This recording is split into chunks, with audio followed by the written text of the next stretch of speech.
Sechus Megillah Daf Chav Gimel contains one Mishnah about halfway through the Daf. The first half of the Daf is discussing the continued topic of Kriyas Torah and how many people we call up to the Torah on various different days of the year. The Gemara will try to figure out who our Mishnah fits with and who other Mishnahs fit with relative to our Mishnah. Then the Gemara will give the sources for these numbers. How do we come up with these numbers for the various aliyahs on each of the days? Then the next Mishnah will introduce us to the topic of which things in Yiddishkeit require a minyan, and the Gemara will go through the sources for each of those things. So our Mishnah had said that on Yom Tov you have 5 aliyahs, on Yom Kippur you have 6 aliyahs, and on Shabbos you have 7 aliyahs, and it also said that the halacha was that as far as these 3 go, you can have more, but you can't have less. So the Gemara says that does not seem to fit with either of the opinions in the machlokes between Rabbi Shmuel and Rabbi Akiva. We have a brayso that says 2 opinions. The first is Rabbi Shmuel. Rabbi Shmuel says that Yom Tov is 5, Yom Kippur is 6, and Shabbos is 7, just like us. But this brayso says that you are not allowed to add any. So that can't be our Mishnah. And Rabbi Akiva says that Yom Tov is 5, but Yom Kippur is 7, and Shabbos is 6. Now he says that you could add, but he doesn't fit with our Mishnah either because he has Yom Kippur and Shabbos, which as far as 6 and 7 go, different than our Mishnah. So the Gemara says our Mishnah is neither of these. Our Mishnah is the opinion of Tana de Rabbi Shmuel. Because we have another brayso where we have Tana de Rabbi Shmuel, the Shiva of Rabbi Shmuel, saying that Yom Kippur is Yom Tov is 5, Yom Kippur is 6, and Shabbos is 7 aliyahs, and you cannot do less, but you can add. That fits perfectly with our Mishnah. The problem is that this quotes Rabbi Shmuel. It says this is the name Rabbi Shmuel, and that's contradictory to what we said before the name Rabbi Shmuel, that you are not allowed to add. The Gemara answers simply, it's different tanaim arguing as to what Rabbi Shmuel holds. Does he hold that you are allowed to make more aliyahs on Yom Tov, Yom Kippur, and Shabbos, or does he hold that you are not allowed to? Okay, now the Gemara has another brayso. The Gemara says that this one doesn't seem to fit with anybody. This brayso says on Yom Tov you start late and you end early.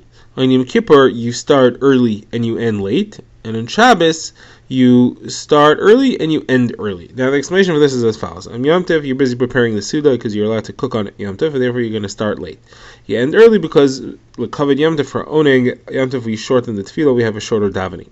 Yom Kippur you don't have to worry about preparing, therefore you'll start early. You also don't have to go home and eat, you don't have to worry about anything like that, so you can continue late. Shabbos you're going to start early because you don't have to prepare any food, it all has to be prepared before Shabbos, and you're going to end earlier than Yom Kippur. So Gemara says, why would Shabbos end earlier than Yom Kippur? Does that mean that this only fits according to Rabbi Akiva, who holds that Yom Kippur has more aliyahs than Shabbos? Gemara says, no, this could even be the opinion of Rabbi Shmuel, fits with Rabbi Akiva or Rabbi Shmuel. Yom Kippur just has a longer tefillah, we say the avodah of Yom Kippur, and therefore it's a longer tefillah. Alright, now the Gemara wants to know where do we come up with these numbers of these aliyahs. So the Gemara first focuses on the 3, 5, and 7. 3 for a regular weekday, 5 for Yom Tov, and 7 for Shabbos. Where do those numbers come from? So the Gemara gives 2 sources. The Gemara quotes either it's Rabbi Yitzchak Bar Nachmani along with somebody with him who is Rav Shimon ben Pazi, or it's Rav Shimon ben Pazi along with somebody with him who is Rabbi Yitzchak Bar Nachmani, or that somebody with him could be Rabbi Shmuel Bar Nachmani. Anyway, what the explanation here is that it's for Berchos Kahanim. The 3 psukim of Berchos Kahanim have 3 words, 5 words, and 7 words respectively, so these aliyahs can be following that. Another approach is that it's the people who are close to the king. In Megillah Esther we speak about the Ro'ei Pnei HaMelech. There are 7 of those. Those are the 7 aliyahs of Shabbos. So from Melachim we talk about the Mei Ro'ei Pnei HaMelech. Some of 5 out of those 7 are on a higher level. There it's the 5. And then we have the Shomrei Asaf that's mentioned in Sefer Melachim as well. And those are 3. There are 3 Shomrei Asaf, and therefore that would be the source of the 3 aliyahs. I think Gemara says that Rav Yosef mentioned this as well, and the Gemara says that Abaya asked, why didn't you tell us this earlier? We've been wanting to know this. So Rav Yosef said, well, you never asked me. If you would have asked me that you wanted to know what was the source of the 3, 5, and 7 aliyahs, I would have told you. I didn't know that you didn't have that information. Did you ever ask me something and I did not tell you what the answer is? Whatever you asked me, I always told you right away. Okay, now the Gemara asks, what about the 6 for Yom Kippur? Where does that come from? So the Gemara says it's the 6 people who stood next to Ezra.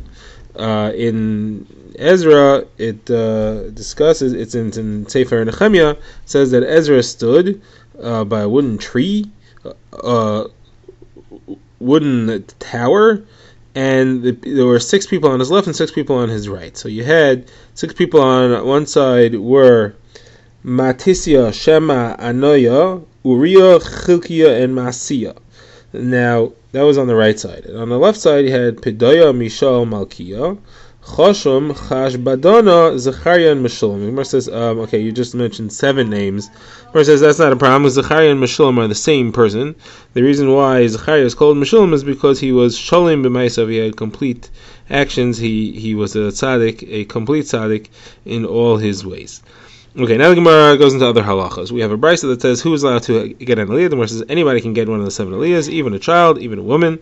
But Chachamim say that a woman should not read for the tzibur because of kavod tzibur, that it should be a man reading for men, and therefore we do not have women reading for the tzibur. Now the question is, what is about the maftir? So we know that after we have the 7 aliyahs, we have a reading from the Haftorah, from the Nevi'im, and that person also gets an aliyah from the Torah called maftir.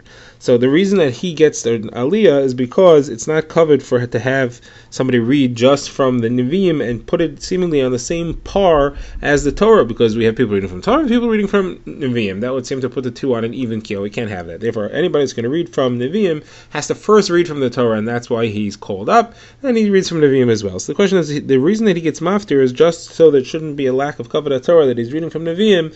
Does that count as one of the 7 aliyahs which we're required to do on Shabbos? So the Gemara wants to say that it's Rav Huna and Rav Yirmiyah bar Abba. One says it counts, one said it does not count. The one says that it counts is because he is reading, he is laning. The one that says that it does not count is because it's only for kavod Torah, and therefore it's not considered to be significant. Okay, now the Gemara wants to bring a proof. So the Gemara says that we know that the Haftarah has to have a minimum of 21 psukim, and that's because every aliyah has to have a minimum of 3 psukim, and there are 7 aliyahs, and therefore the minimum reading would be 21 psukim. Therefore the Haftarah keneged that should also have a minimum of 21 psukim. So the Gemara says if the maftir doesn't count as one of the 7, then you really have 8 aliyahs. You should have 24 psukim, because you have the 7 that count, the 7 aliyahs for Shabbos plus the maftir. Gemara says no, it doesn't count because it's not a real aliyah. It's only for kavod Torah to not put Navi and Torah on the same level. Therefore, it doesn't count when we calculate how much the Navi is supposed to be reading from. So now the Gemara asks, hold on a second.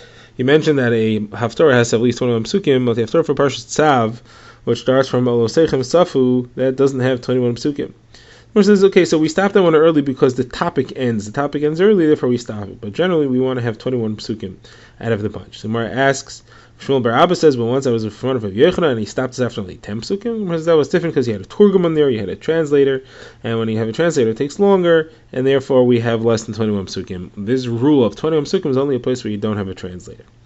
Okay, this takes us to the Mishnah. New Mishnah discusses when you have to have 10 people there. So it lists a number of things. Somebody who wants to do tefillah b'tzibur, somebody who wants to be the chazan. So you don't have a chazan to daven for the Yamid unless you have 10 people there. You also don't do an abbreviated tefillah b'tzibur. You don't do what's called parsin al shma, where you do just a short version. You do kaddish, baruch hu, the first bracha of Kriya Shema.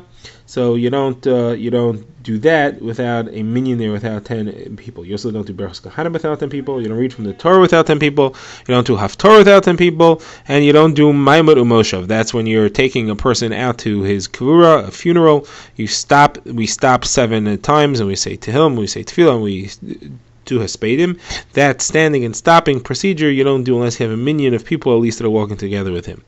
Also Berachos Avelim, that the Gemara will explain what that is, you don't do without 10 people. Also Tanchume Avelim, that is what we call Shura, where when the mourners are leaving the funeral, they're leaving the mace, then we have everyone else line up and they pass between them, and we say Hamakom Yinachem, that you only do if you have a minimum of 10 people.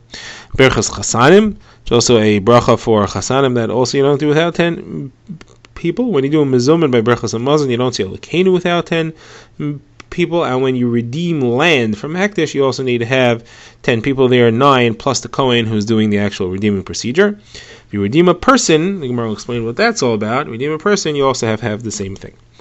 Okay, so the Gemara says, what's the source of all these halachas? You have to have 10 people for all of these. So first of all, the concept of a minyan comes from V'nikdashti b'soch b'nei Yisrael. V'nikdashti, anything holy, anything that's kedusha, has to be b'soch b'nei Yisrael, has to be in a congregation. B'soch, we learn from the Meraglim. In the Meraglim it says, toch, hibadlu mitocha eda, and over there it calls them an eda. An eda So hibodlu mi toch Eda says by Korach. But so there you have toch linked to Eda, and Eda you have by the Meraglim. They're called Ad Masay Eda Harazais, and the Meraglim were 10 people because there were 12 that were sent, and Kalev and Yeshua were not part of their Eda Hara. They were not part of the being called an Eda. So therefore, we know that that anything which is kedusha has to have 10 people there. Now, what about the Maimon Moshe? What about the 10? Why do you need to have a meaning for the procedure in a funeral where you sit down and do haspedim? You stop 7 times. The Gemara says because somebody has to call out and say Imdu Yikarim, Amudu Shavu Yikarim Shavu. He has to call out and say stand up, sit down. That you don't do unless you have a tzibur. You don't do it unless you have 10 people. Now, what about Birchas Avelim and Birchas Chasanim? So Birchas Avelim and Birchas Chasanim, the Gemara just refers to it. Rashi explains as a bracha that they say. The people who are visiting the Avel says a bracha to Hashem Meshayim and Gemul, and the Avelim say bracha to Hashem Menachem Avelim. Again, because of Derech Eretz and Kavod, you have to have 10 people besides for the Avel. The same goes for Birchas Chasanim, you have to have 10 people, but there you do count the Chasan himself. As far as Birchas Hamazon, again, since you have to call Navarach Lekenu, you have to therefore have a minyan because of Kavod. Derech Eretz, you have to have a minyan there. Now, as far as redeeming land, there you have to have 9 people plus a Kohen. So the Gemara says this we learn from Psukim. In the parsha of redeeming things from Hekdesh, it mentions Kohanim 10 times. It says the word Kohen 10 times. Rashi says it speaks 3 times about Erchin, 3 times about redeeming animals, and 4 times about redeeming land. It doesn't say the word Kohen. So the first time it says the word Kohen is to tell you that you have to have a Kohen here to run the actual redemption.